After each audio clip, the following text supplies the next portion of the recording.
Hello. Oh, hello. My name is Dr. Darin Ragozzine, and I will be the instructor today for your maths class. We are very glad to have so many people in this class and interested in learning more about geometry, and great to have everyone here. So let's go ahead and jump in. The way that we do this is we will be going over together sort of a handout on the screen here in the whiteboard. And this handout will be passed out to you eventually after we finish going through it in class. And we'll start by doing a basic review over some of the materials, but then we'll move on to talking about and solving problems together. Competition math problems, problems that are quantitative and have conceptual aspects to them of how do you do them. Really, the number one best way to study for them is to do problems. And the very best way, if you're practicing for a test, say the AMC 8 or the AMC 10 test, is to actually take. So let's go ahead and start going over some of the basic concepts. In geometry, we have angles that come up a lot. And you might refer to these as special angles. And some of the angles that come up a lot are 30, 60, 90, and 45 degrees. And in one way, the fundamental reason for this is just that these are divisors of 360, the total number of degrees in a circle. And so if you take a circle and you divide it up into 4 pieces, you end up with 90 degrees. If you divide it up into 6 pieces, you end up with 60 degrees, and so on. And that just so that these angles tend to come up by symmetry and from other means. An equilateral triangle has 3 60-degree angles, and then we also have, and I guess I can put up an equilateral triangle here. All the side lengths are the same, and the sum of the angles inside of a triangle is 180 degrees. And so if all the angles are the same and they add up to 180 degrees, they must each be 60 degrees. In triangle ABC shown here, we have what we call a 30, 60, 90 triangle. And we call it that because that's what the angles are doing. And it's, it has several of our special angles in it. And so you shouldn't be surprising that it comes up a lot in geometry problems. And one thing to know about this triangle is that, and you can show this either from the Pythagorean Theorem or in different ways, is that the ratio of side lengths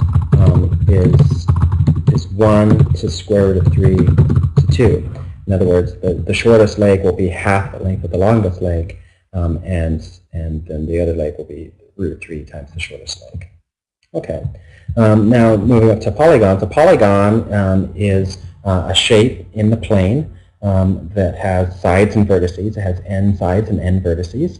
And then when it's both equilateral and equiangular, we call it regular. And so the regular triangle is an equilateral triangle. A regular quadrilateral, meaning a regular polygon that has 4 sides, is the square. All the angles are the same and all the sides are the same.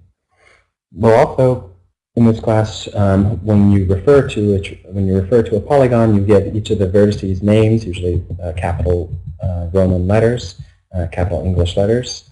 And so, for example, triangle ABC, and then you might have quadrilateral DEFG.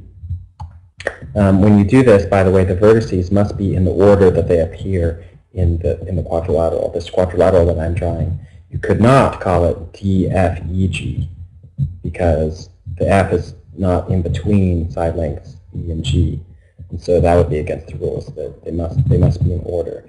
And so that way, when you look at the name of the quadrilateral, you can see, well, vertex D is connected to vertex E, is connected to vertex F, is connected to vertex G. And then we're going to use this notation where you have square brackets around the name of the object to denote the area of that object.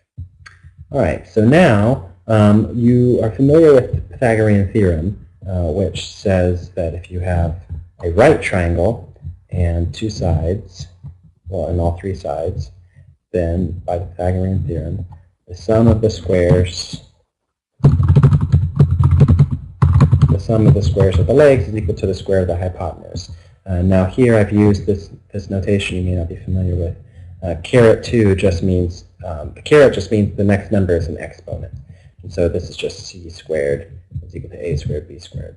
I can put exponents when I type here in mosaic Q. It just takes longer, and so these are very common notations. So hopefully you're able to follow that. Okay, so now, but the problem with the Pythagorean theorem is it only works for right triangles. And so, man, we would really like something that works for all triangles, not just right triangles. And we have something like that, and it's called the Law of Cosines. And in the Law of Cosines, we have any triangle now. And the way we set up these triangles, the way we set up any triangle here, I basically drew a right triangle, but let's say it's not a right triangle, is you have vertex A, and opposite from vertex A is side little a.